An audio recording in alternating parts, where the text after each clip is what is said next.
Hello everyone, welcome back. I am Mrs. Reena Dalal and we are doing our chapter 2 of history, New Kings and Kingdoms. In previous lecture, I told you about 5 types of land during the Chola Empire. और ये 5 types of land कौन कौन सी थी? Valan Vagai, Brahmdeya, Shalabhoga, Devdana and Palichandam. Now we will discuss some more information about the Brahmdeya. And today it is the last topic related to our chapter 2 history. Brahmadeya ये किस type की land मैंने आपको बताई है? The land gifted to Brahmanas. Land gifted to Brahmanas. अब ये जो लैंड है, जो ब्राह्मण थे उनको क्यों गिफ्ट की जाती थी, मैंने आपको पहले भी बताया है. जो ब्राह्मण से वो क्या करते थे? प्रशस्ति लिखने का काम करते थे. और प्रशस्ति लिखने के बाद जो किंग या रूलर है वो उनको क्या करते थे? लैंड ग्रांट करते थे. ये वही लैंड है, the land gifted to Brahmanas. इसी के बारे में हम बातें कर रहे हैं. अब जो ब्राह्मण्स हैं उनको लैंड ग्रांट करने के बाद क्या हुआ? जो भी ब्राह्मण्स हैं उस टाइम पे मैंने आपको पहले भी बताया है, in this chapter we are talking between 7 to 12th century. तो जो भी ब्राह्मण्स हैं उनको जो भी लैंड ग्रांट की गई उस टाइम पे साउथर्न इंडिया के अंदर, जैसे जो कावेरी वैली है इसके आसपास का जो एरिया है, यहाँ पर जो भी लैंड ब्राह्मण्स को गिफ्ट की गई वो सभी ब्राह्मण्स क्या है, इस कावेरी वैली के अंदर ही सेटल हो गए. यहाँ पर बहुत सारी जो ब्राह्मण सेटलमेंट्स हैं वो उस टाइम पे देखने को मिलती थी. कहाँ पर बताया मैंने? इन कावेरी वैली. यहाँ पर क्या है, ये सेटल होना शुरू हो गए. सेटल क्यों हुए? क्योंकि जो भी लैंड इनको मिली थी वहाँ पर जो ये एग्रीकल्चर करते थे उसकी लुक आफ्टर, उसकी देखभाल भी इनको करनी होती थी. इसी वजह से ये अपने लैंड के आसपास ही सेटल हो गए थे. अब जो ये ब्रह्मदेया है, ये जो ब्रह्मदेया लैंड मीन्स ऐसी लैंड जो किसको दी गई? ब्राह्मणास को दी गई. अब इस लैंड की लुक आफ्टर कौन करता था? लुक आफ्टर होता है देखभाल करना. तो इसके लिए क्या है? एक असेंबली, असेंबली या फिर सभा. सभा या असेंबली में एक ग्रुप बनाया जाता था और यही क्या है, इस ब्रह्मदेया की लुक आफ्टर यानी कि देखभाल करता था.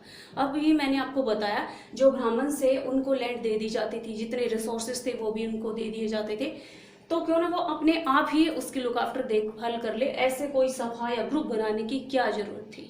तो इसका पर्पस क्या था कि जो भी ब्राह्मणास को जो भी लैंड किंग ने ग्रांट की है उस लैंड का मिसयूज ना हो, किसी गलत काम के लिए उस लैंड का यूज ना किया जाए. इसलिए क्या है, इस सभा को ये ड्यूटी दी जाती थी कि जो भी लैंड ब्राह्मण्स को ग्रांट की गई, मीन्स जो ब्रह्मदेया है इसकी लुक आफ्टर, इसकी देखभाल करने का जो काम है वो इस सभा को दिया गया था. अब ये जो सभा बनाई गई इसमें कौन कौन से पर्सन शामिल होते थे? प्रोमिनेंट,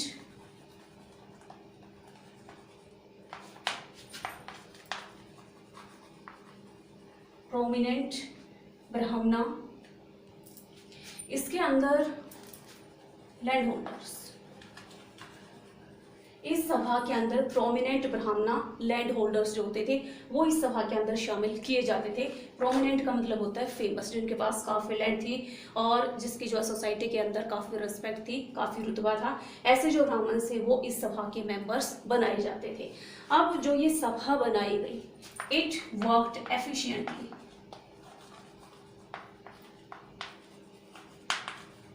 ये जो सभा बनाई गई इसने बहुत ही एफिशिएंटली काम किया, अपना काम बहुत ही अच्छे से किया. इवन कई बार क्या है, इनके जो डिसीजंस थे, their decisions were recorded in the inscriptions. बहुत सारी जो इंस्क्रिप्शंस जो चोला एम्पायर में हमें मिलती हैं उनके अंदर क्या है,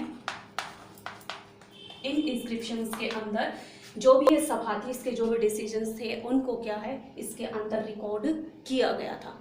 और इवन कई बार जो स्टोन वॉल्स होती है टेम्पल्स की, वो भी एक इंस्क्रिप्शन का ही हिस्सा है. वहाँ पर इस टाइप के जो डिसीजन है वो लिखे जाते थे, वो नोट किए जाते थे. मीन्स इंस्क्रिप्शन के थ्रू इन चीज़ों को दिखाया जाता था.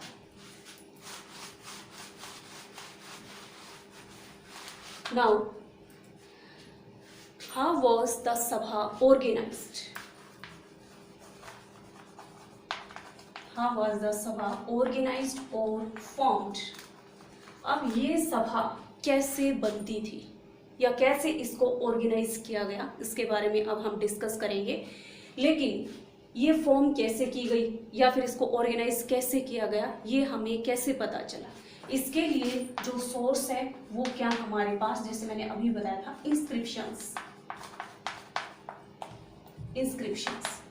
इंस्क्रिप्शंस क्या होती है? द मैसेज और the words that are written on a hard surface, that is called inscription. Inscription हमें अब ये मिली कहाँ से? Uttara मैरूर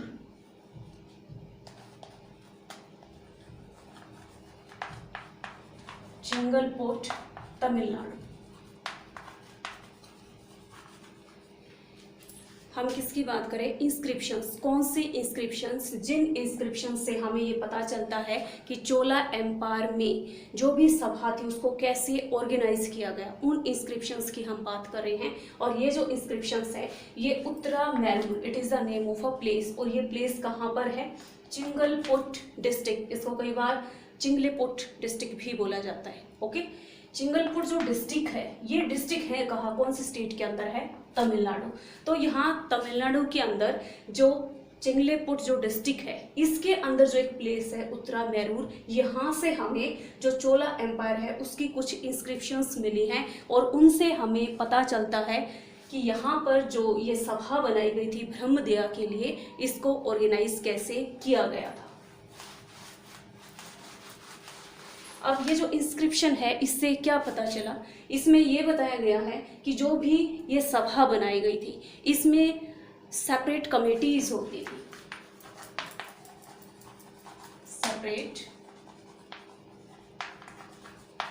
separate committee. ओके, और ये कमेटी किसके लिए बनाई जाती थी? फॉर एग्जाम्पल जैसे इरिगेशन वर्क,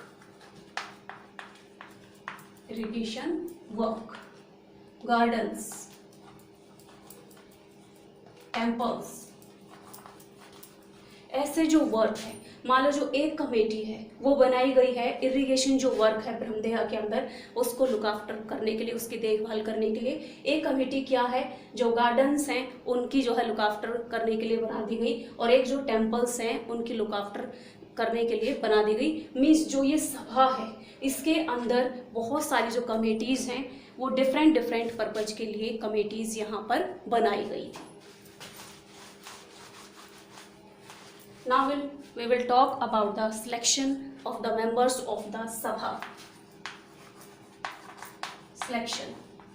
अब जैसे कि मैंने बताया कमेटी है, उसके अंदर बहुत सारे जो मेंबर्स वो अपॉइंट किए गए थे।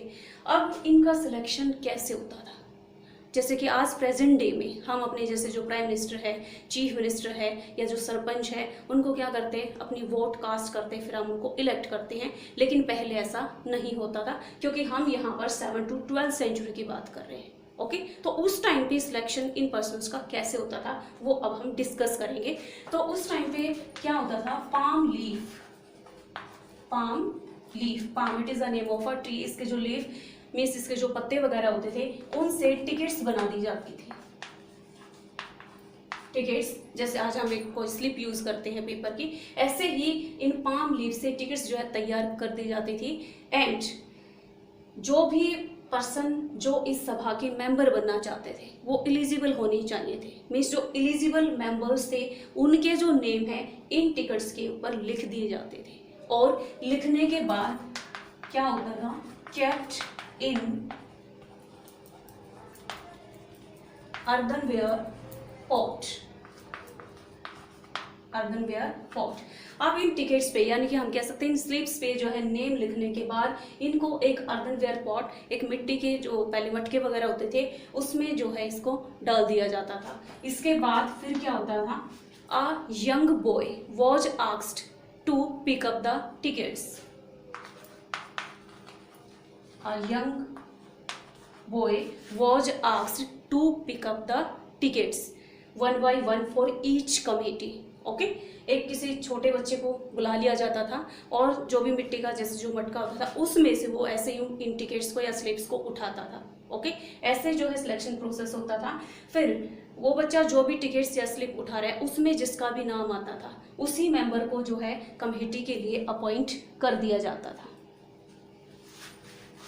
इस टाइप का जो सिलेक्शन प्रोसेस है वो फॉलो किया जाता था पहले। अब हम बात करेंगे, मैंने कहा जो भी ये सभा है इसके अंदर जो डिफरेंट डिफरेंट कमेटीज बनाई गई हैं, जो भी पर्सन उनके मेंबर्स बनना चाहते थे तो उनके लिए कुछ एलिजिबिलिटी रखी गई थी या उनकी कुछ क्वालिफिकेशन रखी गई थी। एलिजिबिलिटी और we can say qualification means यहाँ पर कुछ मिनिमम रिक्वायरमेंट्स रखी गई थी। अगर कोई भी पर्सन इनको फुलफिल करता है तो वही क्या है इस सभा का मेंबर बन सकता था। अब इसमें कौन कौन सी ऐसी क्वालिफिकेशन या कौन कौन से ऐसे मिनिमम रिक्वायरमेंट रखी गई थी। The members or the persons who wanted to become the member of the sabha, they should have their own land. They should have their own land from which the revenue was collected. उन members के पास अपनी खुद की जमीन होनी चाहिए और वो जमीन भी ऐसी होनी चाहिए जहां से रिवेन्यू कलेक्ट किया जाता था। अगर ये रिक्वायरमेंट वो पूरी करते हैं तो क्या है वो इसके लिए एलिजिबल माने गए थे। Second thing, on home, they should have their on home, उनका अपना खुद का घर होना चाहिए, रेंट वगैरह का घर नहीं होना चाहिए। ये जो रिक्वायरमेंट है ये इनको पूरी करनी होती थी। Now we will talk about the age. They should be between 35 to 70 years of age, इतनी उनकी जो है एज होनी चाहिए थी। अगर ऐसे ये रिक्वायरमेंट 1 by 1 करके अगर वो पूरी करते जाते हैं तो क्या थे, सभा के मेंबर बनने के लिए वो क्या है एलिजिबल हो सकते थे। जो नेक्स्ट है इसके अंदर नॉलेज ऑफ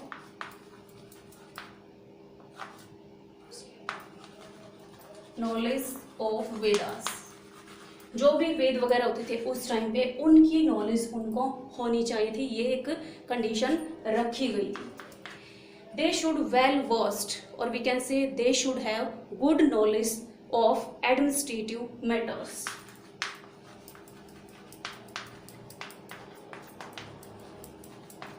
Administrative matters, जो भी एडमिनिस्ट्रेटिव मैटर्स होते हैं उनसे रिलेटेड वेल वर्स्ड या गुड नॉलेज पर्सन्स के पास होनी चाहिए थी। And they should be honest, और इनको ऑनेस्ट होना भी बहुत ही जरूरी था। अगर ये सभी कंडीशंस या मिनिमम रिक्वायरमेंट ये फुलफिल करते थे तो क्या है वो सभा या जो कमेटीज के अंडर में बनाई गई थी उनके मेंबर्स वो बन सकते थे। इसके अलावा कुछ और चीजें थी जो अभी हम डिस्कस करेंगे। मान लो कोई एक पर्सन है, वो क्या है लास्ट 3 ईयर्स से किसी एक कमेटी, जैसे कि मान लो जो इरिगेशन वर्क है उससे रिलेटेड एक कमेटी बनाई गई है और लास्ट 3 ईयर्स से वो उस कमेटी का मेंबर है, तो क्या है ये पर्सन किसी अदर कमेटी का मेंबर नहीं बन सकता था। ओके, एक बार फिर से सुनना है आपने। अगर लास्ट 3 ईयर्स से कोई भी पर्सन किसी कमेटी का मेंबर है तो ये कंडीशन थी कि वो किसी दूसरी कमेटी का मेंबर नहीं बन सकता था। एक और जो है कंडीशन इसके अंदर रखी गई, कुछ ऐसे पर्सन्स अगर जिन्होंने अपने अकाउंट सबमिट नहीं किए हैं, अकाउंट का मतलब हम यहाँ पर कह सकते हैं अपने टैक्स वगैरह नहीं दिए हैं, और इवन उस पर्सन के कोई रिलेटिव है उन्होंने भी अगर अपने जो है अकाउंट क्लियर नहीं किए हैं या फिर सबमिट नहीं किए हैं तो वो पर्सन क्या है इस सभा के लिए जो इलेक्शन है उसको नहीं लड़ सकता था। ओके, इसलिए क्या होता था, जो भी पर्सन इस सभा का मेंबर बनना चाहता था वो खुद भी अपने अकाउंट क्या है सबमिट करता था और अपने रिलेटिव्स को भी सबमिट करने के लिए कहता था ताकि वो इस सभा का मेंबर बन सके। I hope the topic is clear to you. After this we have completed our chapter 2 history, new kings and kingdoms. Thank you.